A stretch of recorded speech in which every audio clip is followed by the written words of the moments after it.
Said you're mistaken if you're thinking that I haven't been called cold before, as you bit into your strawberry lace.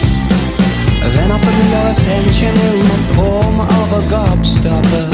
It's all you had left and it was going to waste.